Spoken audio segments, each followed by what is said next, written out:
Militar do DF fechou o acesso ao Ministério do Desenvolvimento e Assistência Social, Família e Combate à Fome, após um homem fazer ameaças em frente ao prédio. Segundo a PM, o homem está com a família e tem um pacote suspeito.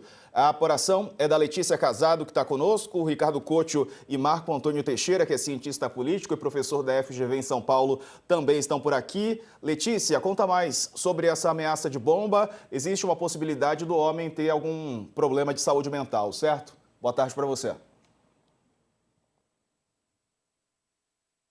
Acho que o áudio está fechado, Letícia. Pelo menos aqui não estou conseguindo te ouvir. O áudio realmente estava fechado, agora vocês me escutam, né? Isso. Pronto. Boa tarde, pessoal. Nossa, mais um episódio dessa maluquice que tem acontecido ao longo dos últimos anos aqui em Brasília, né? Porque em 2022 já teve aquela ameaça de caminhão com bomba. Tivemos um episódio ano passado, no fim do ano, na frente do Supremo Tribunal Federal. Agora, mais um momento de alguém com um artefato explosivo parado na frente de algum prédio público, fazendo algum tipo de ameaça. Quando surgiu essa história, eu estava conversando com o pessoal do Ministério, do MDS, Ministério do Desenvolvimento Social, que é aquele do Wellington Dias, que cuida do Bolsa Família. Pois bem, o pessoal falou, olha, a gente está todo mundo aqui isolado dentro do prédio, a ordem dos brigadistas foi para ninguém sair. Só que um dos funcionários, ele desceu para ver o que estava acontecendo, ele falou, Letícia, tá uma loucura lá fora. O cara parecia que estava portando documento. Pelo que ele entendeu, que foi o relato que ele me trouxe, foi: o homem chegou na porta do ministério, queria entrar, estava discutindo ali, falando que ele precisava conversar, foi barrado, e aí tacou alguma coisa no gramado que tem lá fora. Porque lembra da imagem da esplanada, né? Que é um gramado gigante, um monte de ministério, um monte de prédio de um lado e do outro, daquela avenida enorme. Que aí ele foi ali para frente e tacou alguma coisa. Ninguém entendeu ainda direito o que está acontecendo e o pessoal está dentro do prédio ainda. Tentando entender, a polícia foi acionada, está lá na porta, negociando com o cara. Mas que realmente parece que ele tem alguma questão de saúde. Enfim, existe até a possibilidade, pelo que estão falando, no meio dessa fofoca toda que está rolando agora, de que ele tem errado de ministério. Que ele estava tentando tratar de um assunto, mas que ele começou a falar coisas aleatórias ali na frente. Ninguém está entendendo nada, por enquanto, porque o negócio está rolando agora, né? Exato, e a gente está acompanhando e vai atualizar aqui, é claro, ao longo do All News. Couto, situação delicada, né? A gente está vendo aí famílias em situação de vulnerabilidade, não dá para saber exatamente qual é a reivindicação desse homem, né? Mas, é claro, chamar a atenção uma suspeita de bomba em frente a um prédio público, né? Um ministério. Boa tarde. Boa tarde, Diego. Boa tarde, Letícia.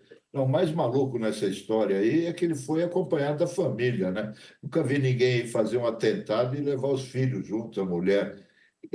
Claro, tem algum problema mental, mas Brasília, você tem razão, viu, Letícia? Tem acontecido muito isso, né?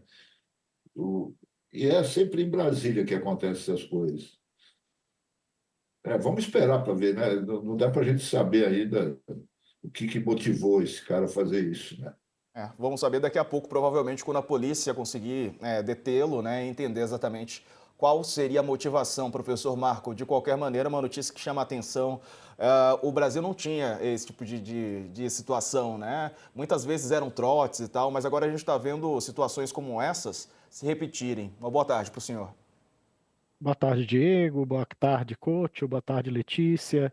A Letícia fez aí, Diego, uma cronologia dos fatos anteriores que eu acho que ajuda a entender o fato de hoje, né? Apesar dele não estar vinculado, digamos assim, a nenhuma dimensão política, pelo menos até agora, né? E aí eu chamo a atenção também, Diego, que toda vez que tem acontecido um fato dessa natureza, e aí a gente pode voltar para aquele do Supremo, que também teve implicações no Congresso Nacional, enfraquece o chamado projeto da anistia. E ainda bem que enfraquece, Diego, porque se não houver punições para situações dessa natureza, que ocorreram também no 8 de janeiro, né, com a depredação de prédio público, e depois descobriu-se que tinha ameaça à vida de outras pessoas, o exemplo está dado, o precedente está aberto. E aí, pessoas que têm demandas que não conseguem, de certa forma, fazer com que elas cheguem pelos canais habituais, pelos canais institucionais, podem começar a agir de maneira violenta. Então é preciso muito rigor em situações dessa natureza, né? Ou seja, se tem problemas mentais, que dê o tratamento adequado, mas aquilo que lá atrás foi feito de alguma maneira com objetivos políticos de desestabilizar ou de destruir o patrimônio público, não pode de maneira nenhuma deixar de ter o tratamento adequado, Diego. Eu acho que o precedente tem muito a ver com o exemplo, não é? Então é lamentável e vamos esperar ainda os desdobramentos, né, para tentar entender. E mais lamentável ainda, como disse o próprio Ricardo Couto, não é o cidadão trazer a sua família, não é?